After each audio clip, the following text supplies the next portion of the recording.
Kawasaki would need more than just the Mach 3 if it wanted to take on Honda, Yamaha, and Suzuki. Kawasaki would need a long-term strategy. That strategy was simple. If one engineering exercise could revolutionize the motorcycle world, then what they needed to do was keep the revolution going.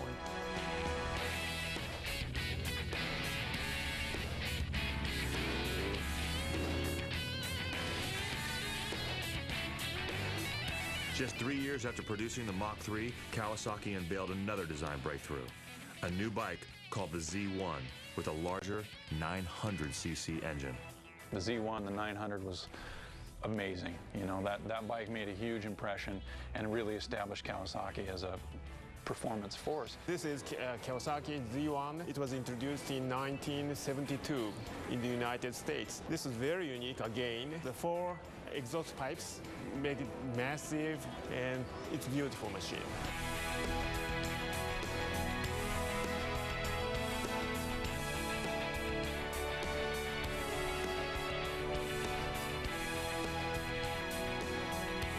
When this bike hit the streets, this Kawasaki, it changed everything. All of a sudden, you had a bike that not only made a lot of horsepower, things stopped really well. It was not a sport bike by current definitions, but it was the sportiest thing you could get. The Z1 was sporty, but sporty isn't enough. Was the Z1 engineered well enough to win where it really mattered? Could it win on the racetrack?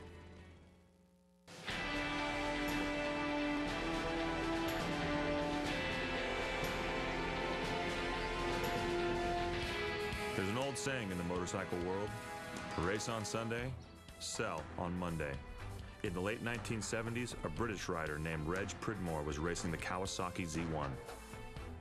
The thing about racing, Kawasaki, looking at that going, some publicity to be had. And I don't care what anybody says, racing sells bikes. Yeah, racing sells. With Pridmore on board, Kawasaki pulled ahead in its race to catch up with the competition. And it did it on racetracks in America, where Pridmore and the Z1 were almost unbeatable.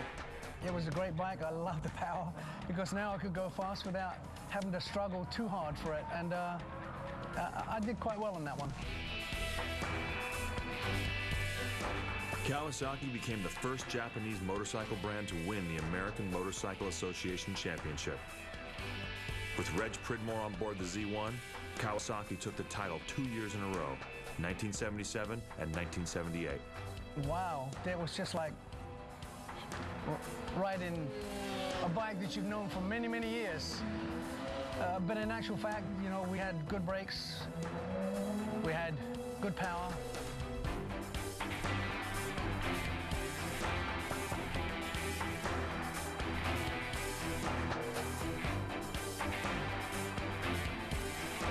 Pridmore's success on the track was a key for increasing Kawasaki sales, especially in the United States. Z1 used disc brake for the first time in Kawasaki. It's a huge one compared to standard size at that time. The Z1 needed good brakes. The bike you could buy off the showroom floor had a top speed of 125 miles an hour. It created some standard, not only in Kawasaki, but motorcycle industries worldwide, what super sport should be.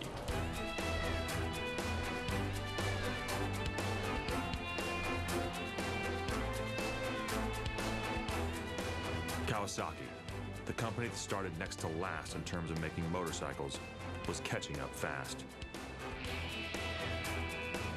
It created the Mach 3 in 1969, the Z1 in 1972, and then won 2 championships in the late 70s. But could Kawasaki go for the jugular and totally redefine what the modern sport bike should be?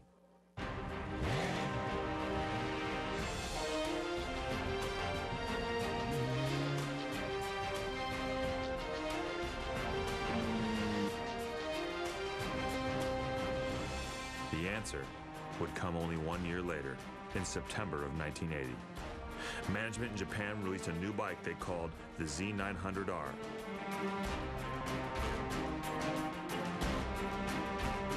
But But Kawasaki's American staff in Southern California thought they had a better idea. They wanted the new bike to be called the Ninja. Kawasaki Motors Corporation in the United States, they invented their Ninja name because at that time Ninja was a Superman. Boy, the crazy boys down at Kawasaki USA found that name, and there's some crazy guys down there at that time, and they came up with that Ninja name that really stuck.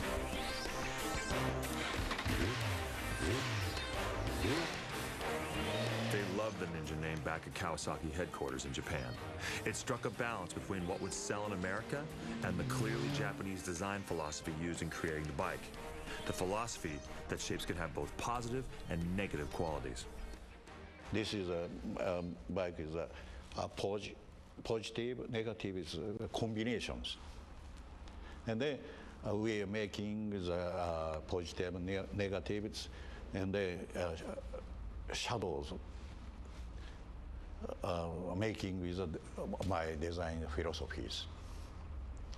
And then sexy.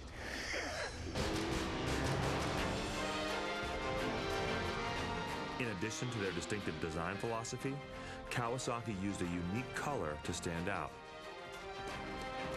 lime green. And the reason why is as unusual as the color itself. In the late 60s, green was considered bad luck on a racetrack. But Kawasaki put its faith in engineering, not superstition. Mixing 9 parts yellow with 1 part blue, it created what it called a color of defiance. The lime green color was an attempt to psych out the competition. Well, everybody knows what makes a Kawasaki, and that's that beautiful looking green color we run, you know. That's a trademark thing of Kawasaki. The original Ninja was another marvel of Kawasaki engineering, stringing together a long list of firsts. It was a completely new design. The engine more compact, the first Kawasaki with a water-cooled motor.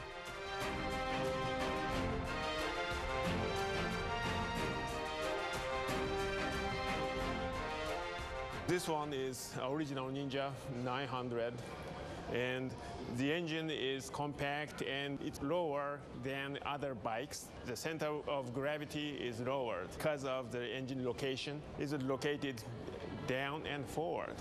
And also the fairing, it's the 2 purposes here. One is rider protection, and 2, of course, it's to enhance the maximum top speed.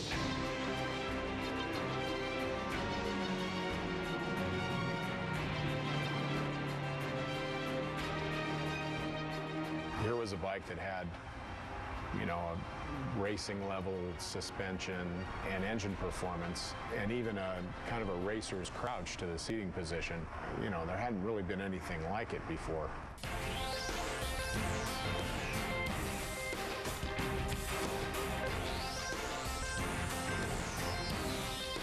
Actually, I designed most of the engine components and also the exhaust pipes and induction systems. Just like the Mach 3, the first Ninja was created by a team of engineers. But when it was finished, riding the bike became a very personal experience. After completion of this bike, I rode it in a proving ground, and it's something like kind of standing alone on the desert, nobody there, and what I saw was just the scenery was moving back, my weight and the motorcycle weight combined and moving very fast. The first Ninja was also the first Kawasaki motorcycle to use a computerized ignition system. It may sound simple now, but in the early 80s, controlling the air and fuel mixture in the engine by a computer was a major advancement in the motorcycle world. The significant motorcycle Kawasaki has ever made. So significant that the name Ninja has become virtually synonymous with the word sport bike. How many cops will look at your sport bike and say, there's a Ninja? Well, that's just kind of become one of those terms, like crescent wrench. It's actually an adjustable end wrench that's made by Crescent, but people call it a crescent wrench. Same thing with the Ninja. Sport bikes are Ninjas, especially if they're Kawasaki's.